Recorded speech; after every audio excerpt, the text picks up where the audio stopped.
In terms of taking steps, now you did something very interesting in Reading when you started off. Could you tell us about that? Well, when I first came out, when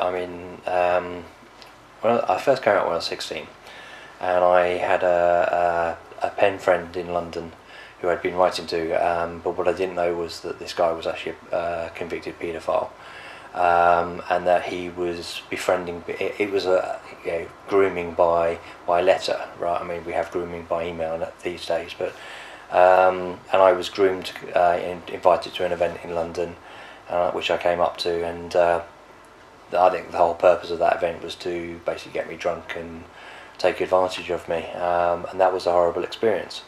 And that sort of sent me back into the closet for a year, because I thought, well, if that's what it's all about, then I don't want to be part of it.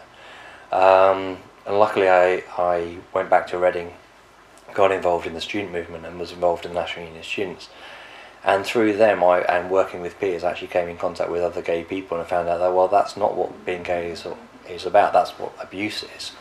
And I don't want that to happen to anybody else. And that's why I've always believed in signposting and helping other people find the right people to connect with, so they can come out in better ways.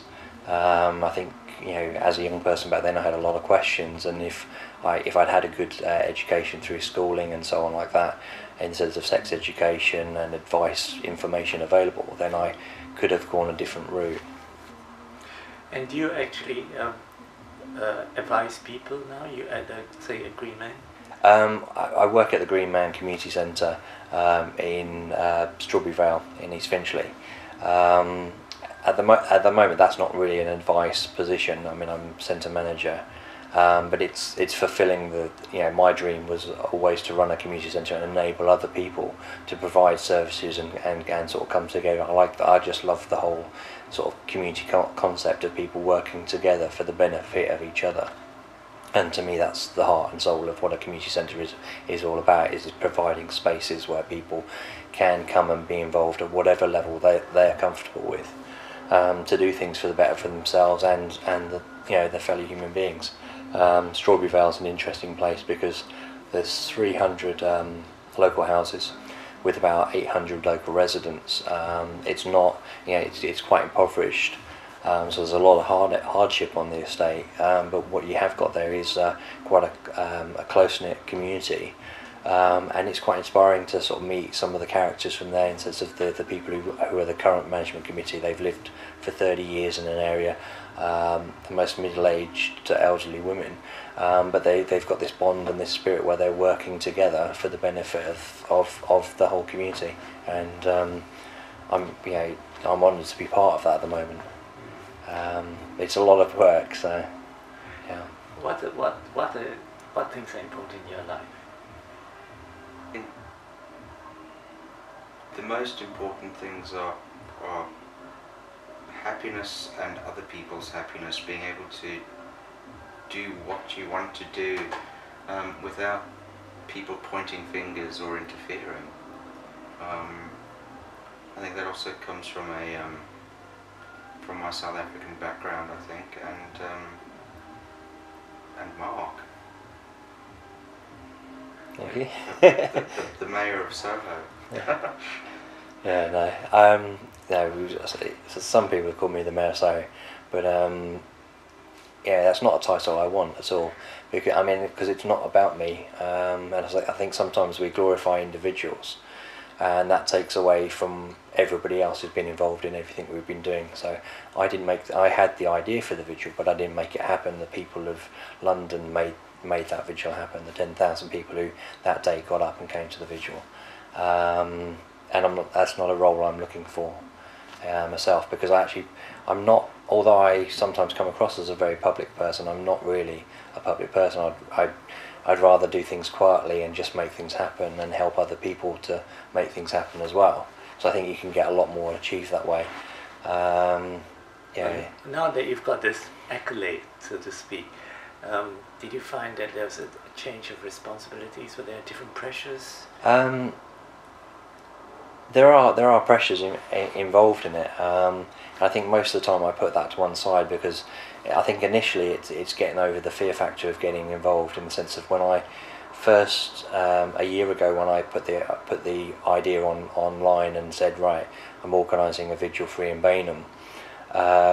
When it started taking off, there was like a sticking point where I thought, oh my God, I've got to sort out the insurance and all the other things. I hadn't realised how much was involved at the time, and I went through a moment of fear where I thought, well, what if I can't do this? What if I can't pull it off? And then I thought, well, I just have to. Yeah, I've got to make this happen.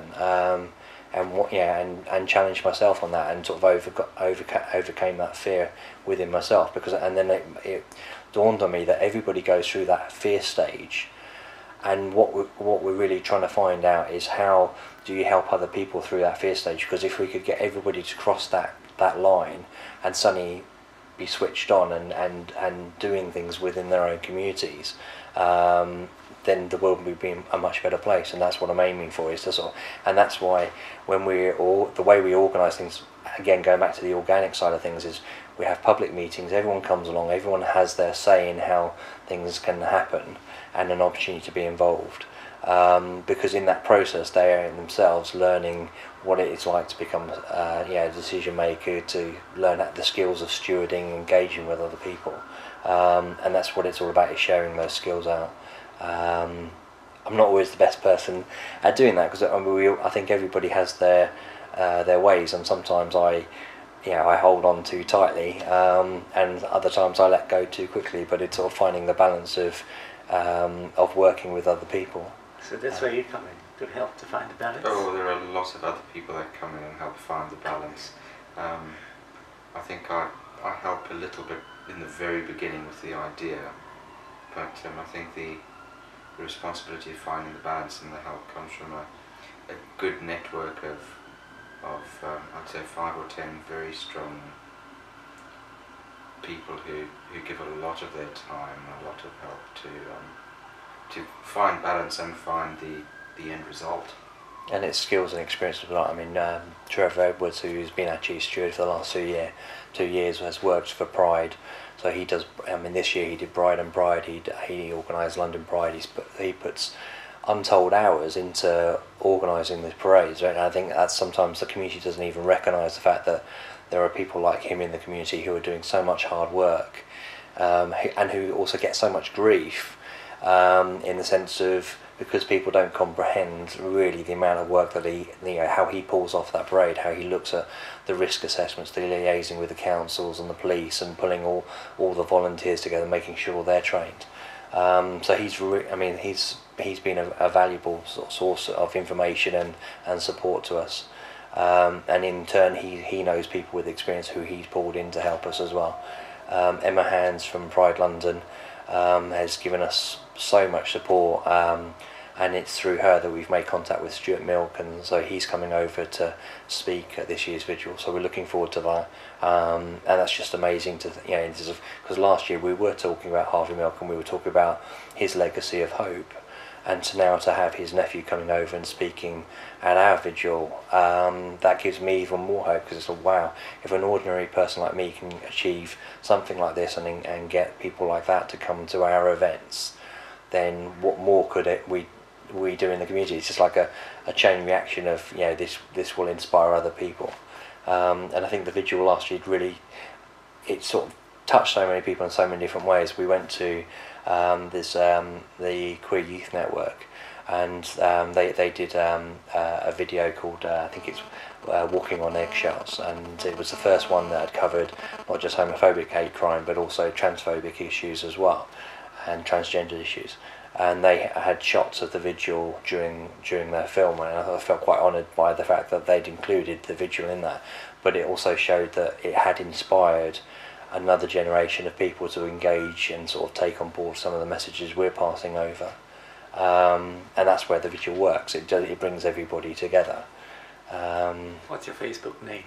My Facebook, there's the 172430 group, and then there's the 172430 No to Hate Crime campaign page.